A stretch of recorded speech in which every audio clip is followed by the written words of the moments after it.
With the Lucky Land Slots, you can get lucky just about anywhere. This is your captain speaking. We've got clear runway and the weather's fine, but we're just going to circle up here a while and get lucky. No, nothing like that. It's just these cash prizes add up quick. So I suggest you sit back, keep your tray table upright, and start getting lucky. Play for free at LuckyLandSlots.com. Are you feeling lucky? No purchase necessary. Void where prohibited by law. 18 plus terms and conditions apply. See website for details. Hello and welcome. It is Eric Erickson here, the third hour of the program. Glad to have you with me. The phone number, if you want to call in, 877-97-ERIC, 877-973-7425. Joe Biden has had limited engagement with the press. 7 press conferences so far this year. By this time, Donald Trump and Barack Obama had both had more than 20. Joe Biden is doing a town hall event with CNN tonight. It's his second with Anderson Cooper on CNN. And he has a pre-screened audience asking pre-screened questions to try to make it something.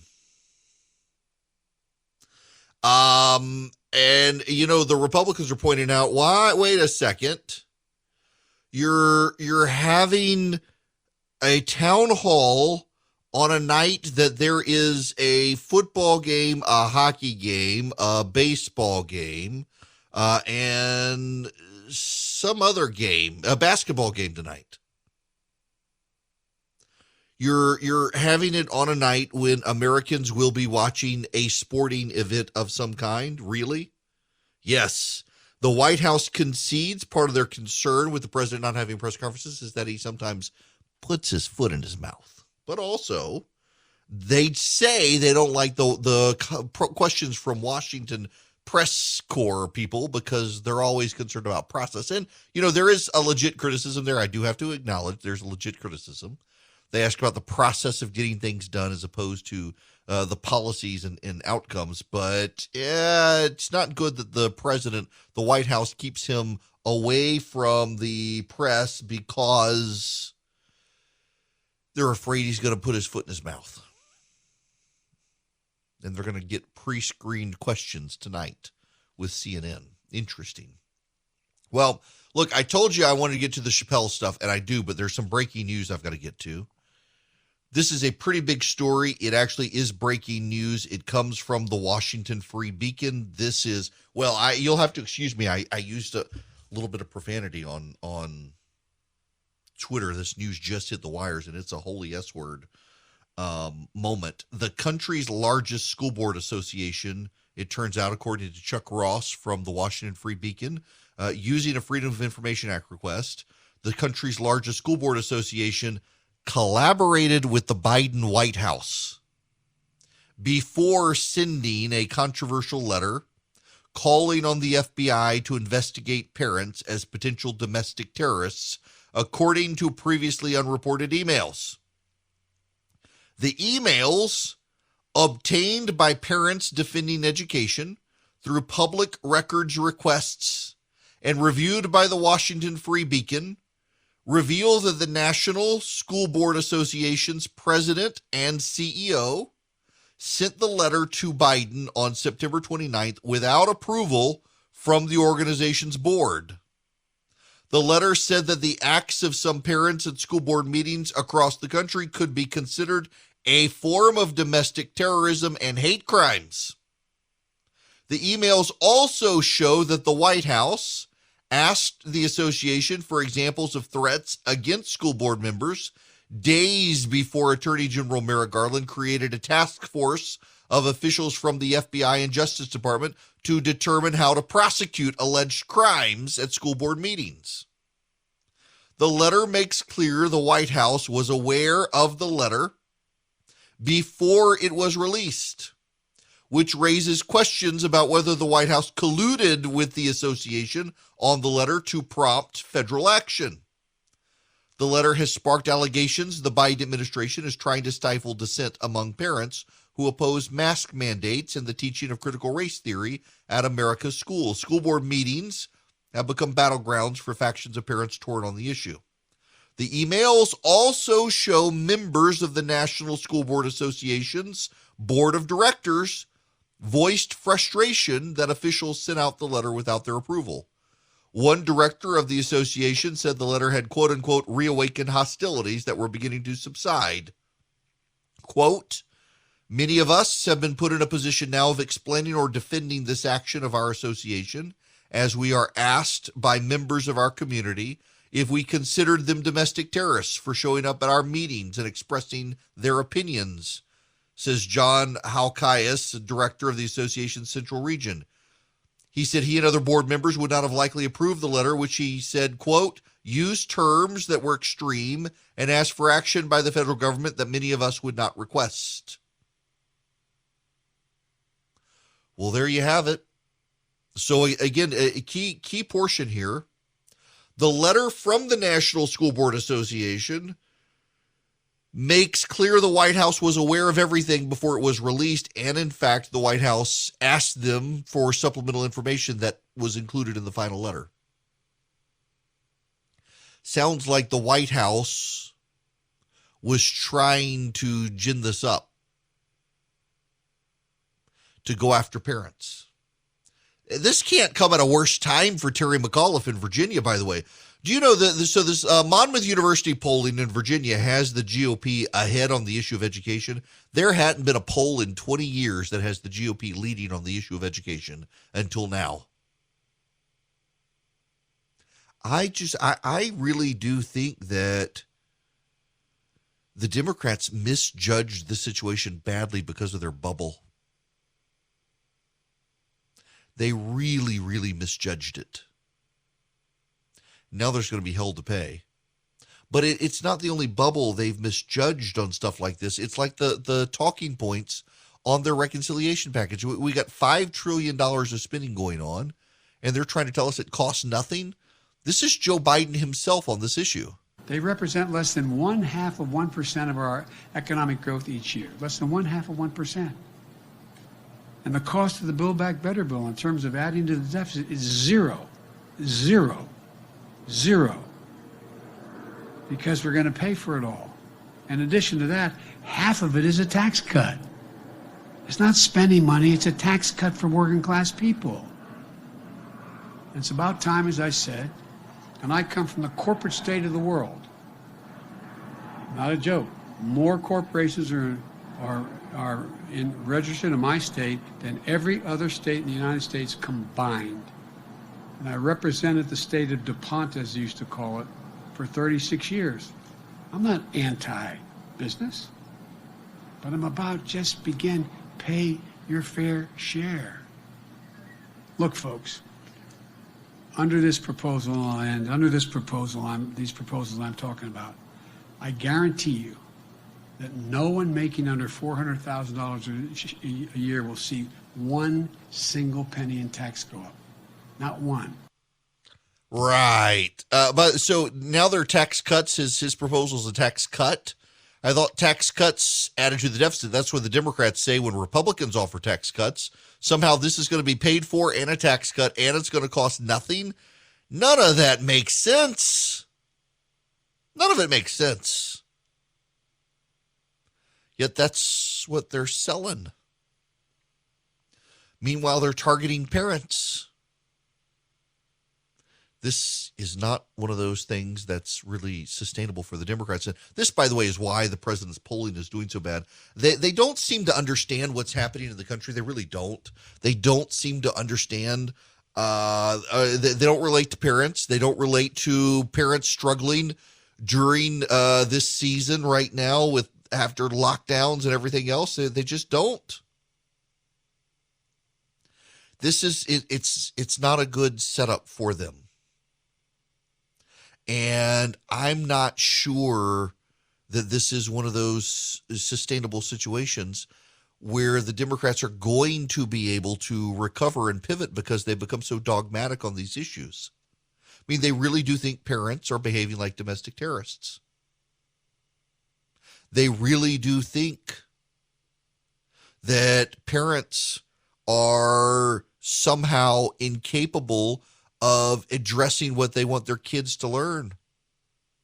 They really do think that you are going to believe that this big spending plan that increases taxes across the board is actually a tax cut.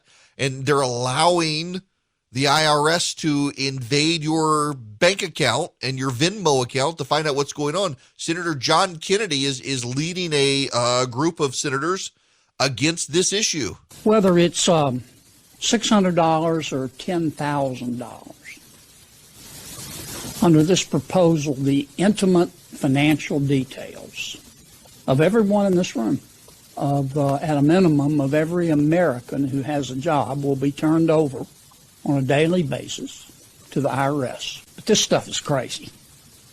President Xi would be proud. President Xi would be proud. He sure would.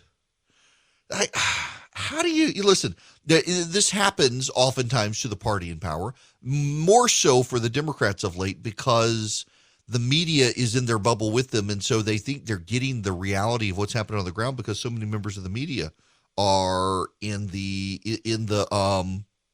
bubble with them. They think these things are good ideas. They think they're good. They think inflation's transitory. Jim Cramer sounding the alarm. Inflation is much worse than we thought. I keep hoping the capacity will come on and make it so that it's not as bad, but it just can't seem to come on as fast enough. I mean, for instance, I was going over with my friend Frank Mitch, who's got his own firm about chemicals, and it's just unbelievable. Fermium's using numbers that are just astounding and makes you feel like that Procter is not going to be able to get out.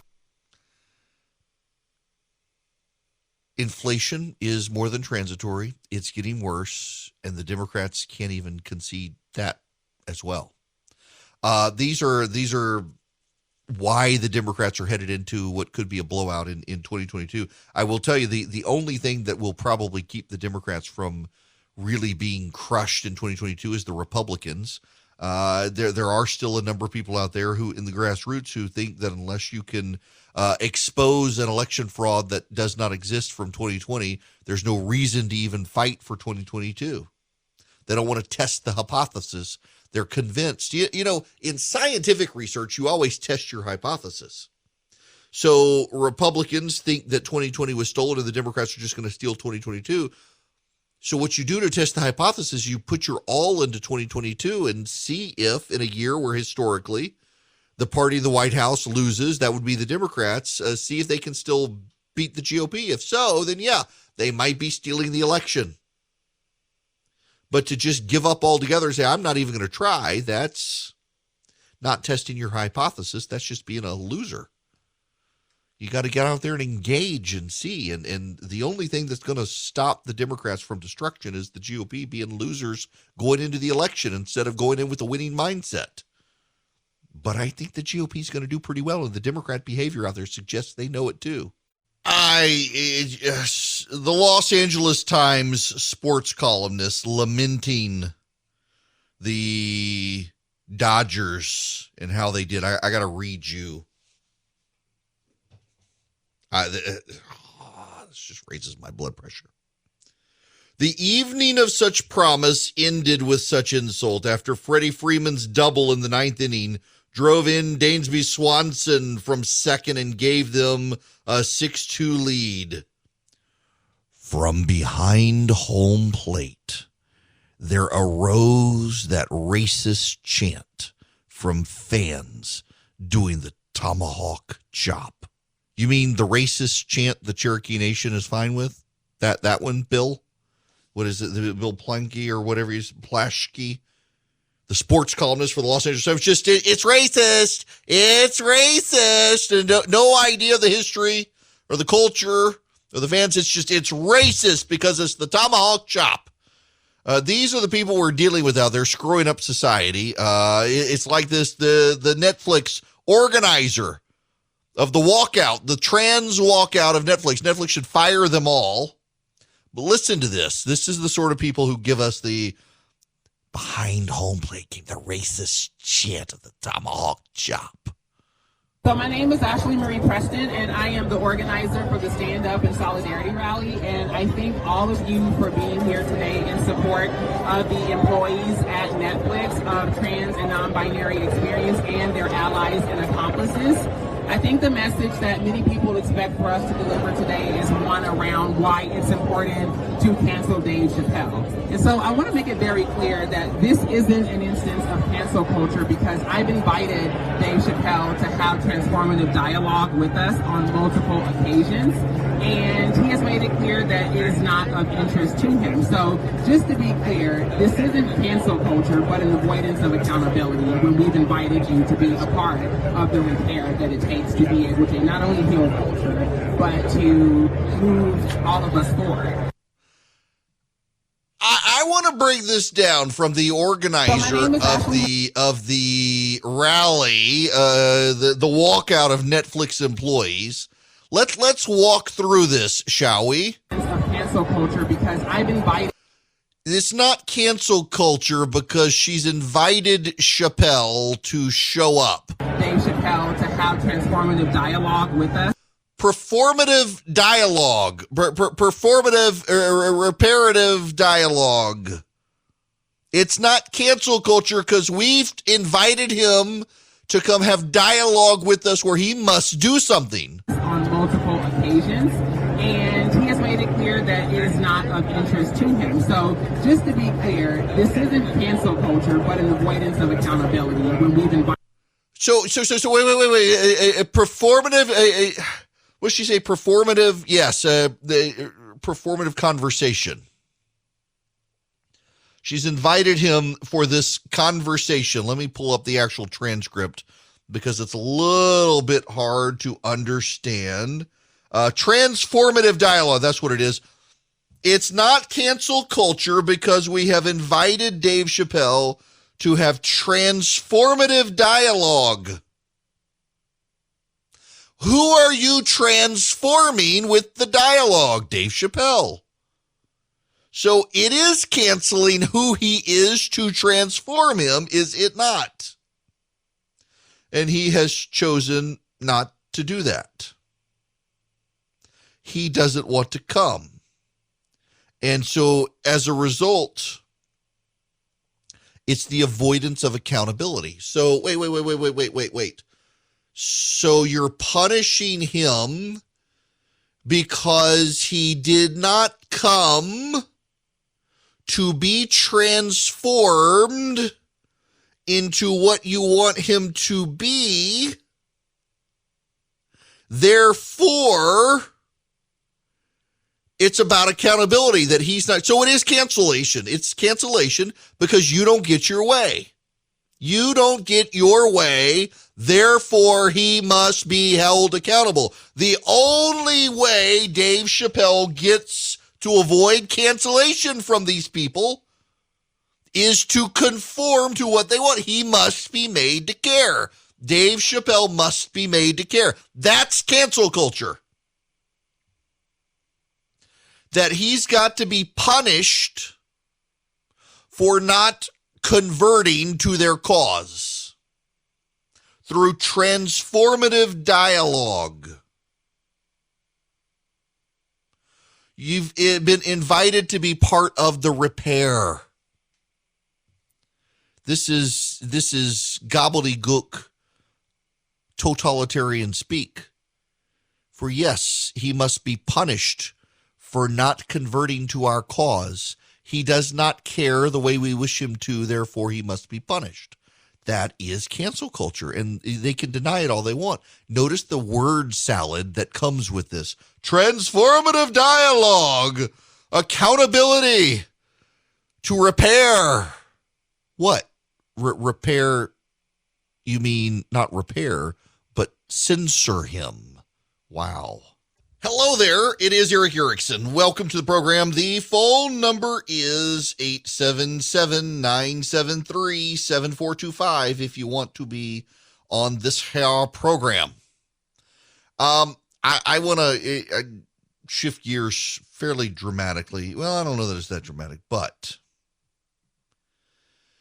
I read in my local newspaper today about a local business is closing its doors. It's called Homestead Bakery. It opened, and I was a little bit frustrated with them, to be honest with you, when they first opened, because they had a menu. So one of my favorite This is part of my problem. One of my favorite things to eat, dessert-wise, is a chocolate eclair. I remember the very first time I ever had one. I was a kid in Paris, stuck at the airport in Paris, which is a terrible airport. But they had chocolate eclairs. And it was incredible. I love them. And I went to this Homestead Bakery. They promised to make homemade chocolate eclairs, and they didn't. It was on the menu, but they said it was aspirational. They hoped to get there. They were just starting up. It's like, so I have over time, I've learned when a new story, when a new store opens, when a restaurant in particular opens, give them some time and go back. Show them a little grace. They're working out the kinks, particularly right now in this environment. They're working out the kinks. Give them a little bit of time and go back. And I did, and they had very good gumbo. I got a sandwich, and they did have the chocolate eclairs, and they were good. And they've been in business 11 months, and now they're closing. In November of 2019, a fire destroyed their home. They lived in northern Idaho. They moved after the fire destroyed their home in Idaho. They moved to middle Georgia, and they decided they were going to set up this bakery and coffee shop. And the husband did a lot of the baking. The wife ran the front of the store, and they held on for 11 months. And now they got to shut down. The cost of goods, issues with suppliers, and the economy had a lot to do with it. Good people, very nice people. The eclairs actually were great. So they're closing their doors. They closed their doors yesterday. How many other businesses are in their boat? How many lives are being ruined because of our economic situation? How many won't have a radio show host talk about them or name check them? How many are out there begging for attention and can't get it? And how frustrating it must be for the government to say, well, people's incomes are coming up, so they're spending so much more. Because that's the Biden administration. Jen Psaki and Pete Buttigieg have both said this. By the way, so I was listening to a program the other day, and they pointed out, while Pete Buttigieg was on his paternity leave, you know what he was doing? Some filmmaker made a movie about Pete Buttigieg's historic run for the presidency, the first gay man in the Democratic primary to get that far. And the premiere was in Chicago. And guess what? Pete Buttigieg was seen by himself, left the kids at home. And that's what he was doing while he was on paternity leave. He was going off on tour for the movie coming out. He was in Chicago for its premiere. People saw him there.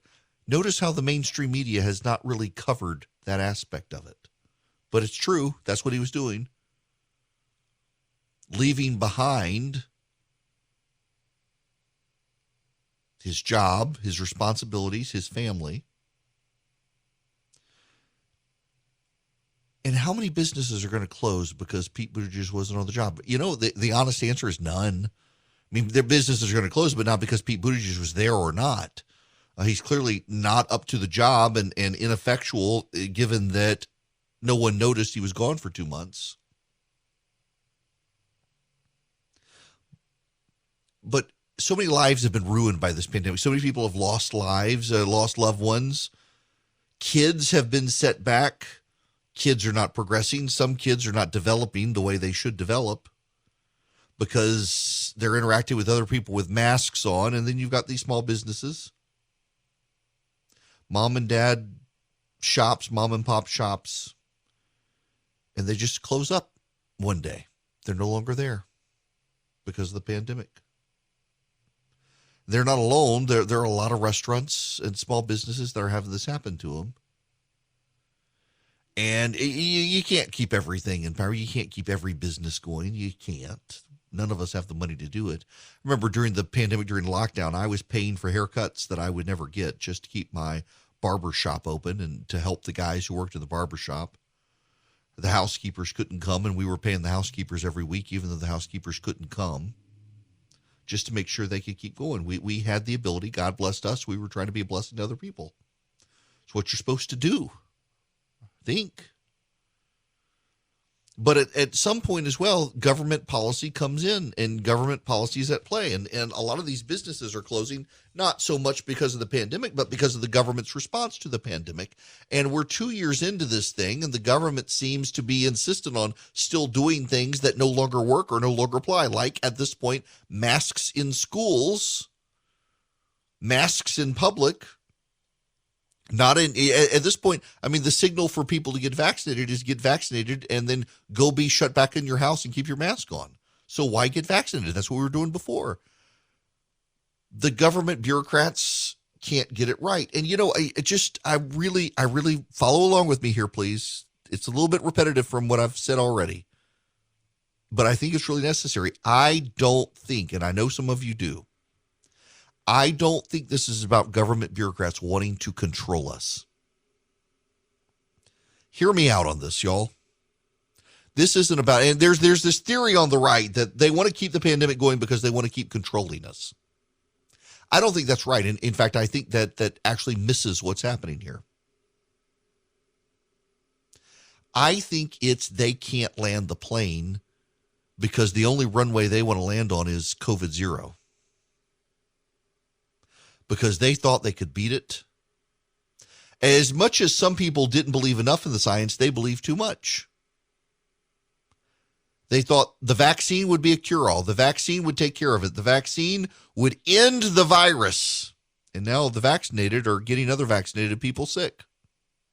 So what do? They have no idea. They found meaning and purpose in life to fight a virus, to show that science can do extraordinary things, and now they can't stop the virus.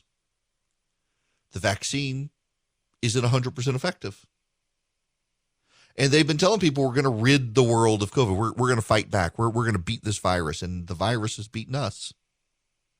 And adaptability and living with the virus was never something they had in their head. It was never something they thought about. It was never something they wanted to do or have us do. And so they can't come to terms with that fact. The only runway they want to land the pandemic plane, and the only runway they want to land on is the one that has no COVID, and they can't get there now.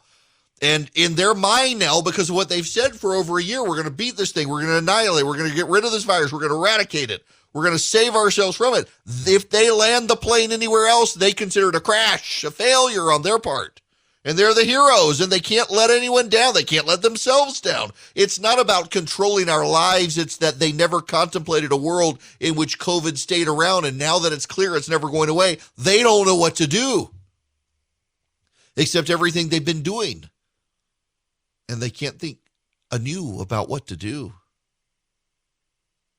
And as some voices come up and say we should do different, they're relying on, for example, social media outlets to censor them.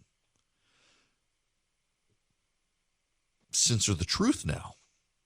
It's not just the conspiracy theory. It's the truth they don't want to hear, that they don't want you to hear. Because to do otherwise would be for them to have to recognize they failed in some way. And their credibility is shot. They're actually making the situation worse now, and they're hurting their credibility even more now, and they don't understand it. This was never about their control of you and me, as some of you thought. This was about their pride. This was about their humility.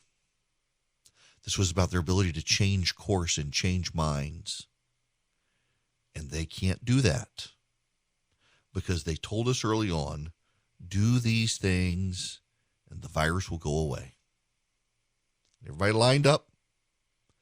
70% of Americans got this vaccine. They're still getting sick. Not as sick, not as bad.